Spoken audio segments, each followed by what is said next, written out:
Nobel पुरस्कारों की शुरुआत 1901 में हुई थी। उस वर्ष यानी कि पहले पुरस्कारों में चिकित्सा के क्षेत्र में नोबेल पुरस्कार जर्मन जीव वैज्ञानिक एमिल वॉन बेहरिंग को मिला था।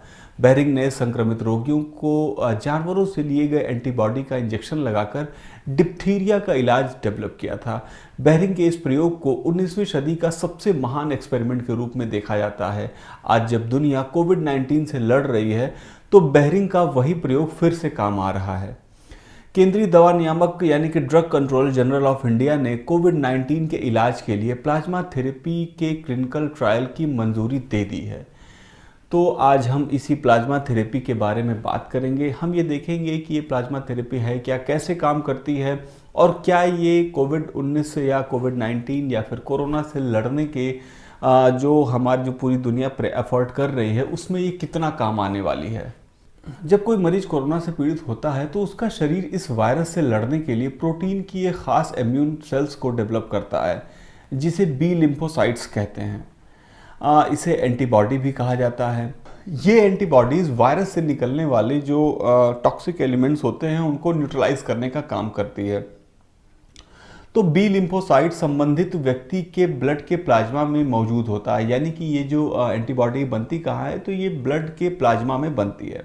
प्लाज्मा थेरेपी में संबंधित मरीज के ब्लड को निकाला जाता है और इसमें से प्लाज्मा में मौजूद एंटीबॉडी को निकालकर इसे मेडिसिन बनाकर दूसरे मरीज को दिया जाता है जिसके अंदर उस बीमारी के लक्षण हैं।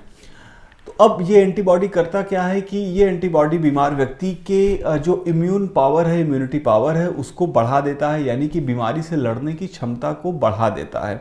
इससे उस बीमार व्यक्ति के जल्दी स्वस्थ होने की संभावना ज़्यादा होती है। इसको हम और डिटेल में समझेंगे कि कैसे ये काम कैसे करता है।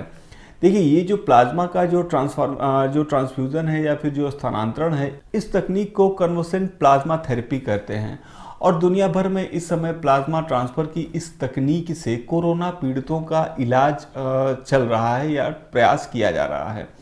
प्लाज्मा ट्रांसफ़र करने से होता यह है कि उस बीमारी से ठीक हो चुके व्यक्ति के शरीर में उपस्थित एंटीबॉडीज़ को दूसरे व्यक्ति या दूसरे जो बीमार है उसके शरीर में डाला जाता है। अभी हम इसको और डिटेल में समझेंगे कि ये प्लाज्मा क्या होता है, ये थेरेपी कैसे काम करती है, इन सारी चीज़ों को समझेंगे। उसके पहले ये जान लीजिए कि ये जो प्लाज्मा थेरेपी है क्या ये कभी काम किसी और बीमारी में इसने काम किया। तो 1918 में जो आज तक की दुनिया की सबसे बड़ी महामारी थी जिसको स्पेनिश फ्लू कहते हैं, उस समय भी इसका काफ़ी इस्तेमाल हुआ था और इसके पॉजिटिव परिणाम सामने आए थे, मतलब इससे लड़ने की क्षमता डेवलप हुई थी। उसके बाद 2003 में सार्स की महामारी के दौरान भी प्लाज्मा थेरेपी का उपयोग किया गया था। सार्स महामारी में आप जान रहे हैं कि 26 देशों के लगभग 8,000 लोग इस सार्स से मारे गए थे। इसके बाद 2009 में H1N1 के रोगियों के इलाज में भी इस प्लाज्मा थेरेपी का प्रयोग किया गया।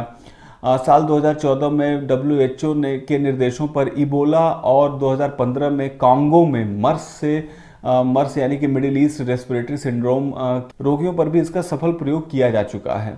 अब हम ये देखते हैं कि कोरोना से इलाज में कितनी कारगर हो सकती है ये प्लाज्मा जो ट्रांसफ़र की थ्योरी है, प्लाज्मा कन्वर्सेंट थ्योरी, ये थेरेपी ये कितना काम कर सकती है। कोरोना पीड़ित मरीज के ठीक होने पर उसके शरीर में एंटीबॉडी बनती है, ये मैंने आपको पहले भी बताया। ये एंटीबॉडी दो तरह की होती है। सबसे पहले जिसको कहते हैं IgM यानी कि इम्यूनोग्लोब्यूलिन M एंटीबॉडी बनती है जो कि बीमारी से उबरने वाले व्यक्ति के शरीर में 7वें दिन से बनना शुरू होती है और 21 दिन तक उसके शरीर में ये रहती है। उसके बाद इसकी मात्रा कम होने लगती है। और दूसरी होती है इम्यूनोग्लोब्यूलिन जो कि 10 से 14 दिन तक बनती है और यही वो एंटीबॉडी है जो कि वायरस को न्यूट्रलाइज करने का काम करती है।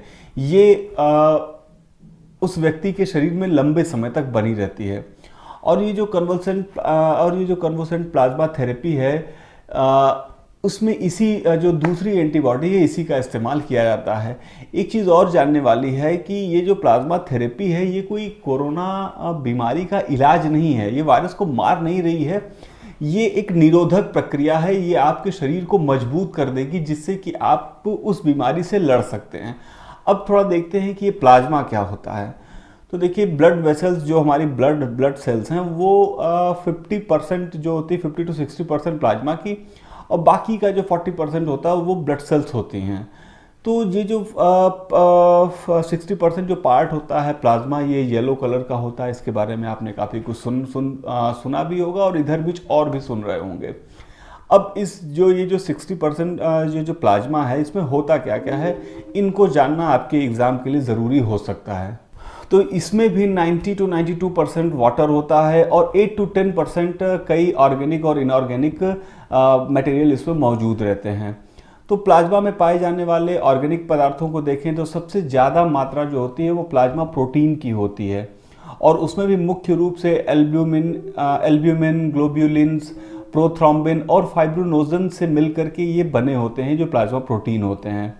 अब ये जो ग्लोब्यूलिन्स हैं ये एंटीबॉडीज़ की तरह काम करते हैं, ये मैंने ऊपर आपको बताया, और यही होते हैं जो कि हानिकारक बैक्टीरिया या वायरस से लड़ने का काम करते हैं। प्रोथ्रोम्बिन और फाइब्रिनोजन ये ब्लड को थक्का बनाने के काम में आते हैं, जिससे कि अगर ब्लड क्लॉट करने की जो टेक्निक होती है वो इसी प्रोटीन से होती है। इनके अलावा इसमें hormones, vitamins, sugar, amino acid, fatty acid, antibodies और यूरिक एसिड भी पाया जाता है। देखिए यहाँ पर एक चीज़ और जान लीजिए कि प्लाज्मा जो होता है वो बेसिकली मतलब इन नेचर वो क्षारीय होता है, बेसिक होता है। अंत में ये भी समझ लीजिए कि किसी भी बीमारी, यानी कि कोई कोविड-19 से पीड़ित व्यक्ति है, कोई कोरोना से पीड़ित व्यक्ति है, तो उसके ठीक होने के 14 दिन बाद ही उससे प्लाज्मा लिया जा सकता है, और उस रोगी का कोरोना टेस्ट एक बार नहीं बल्कि 2 बार किया जाएगा। इतना ही नहीं, ठीक हो चुके मरीज का एलिसा टेस्ट भी किया जाएगा, ताकि यह पता चल सके कि उसके शरीर में एंटीबॉडीज़ की कितनी मात्रा है। और एक व्यक्ति से लगभग 800 ml तक प्लाज्मा लिया जाएगा, और ये प्लाज्मा 4 मरीजों के लिए उपयोगी होगा, क्योंकि पर पेशेंट ये 200 ml की संख्या में ही ये चढ़ाया जाता है, यानी कि उसको दिया जाता है।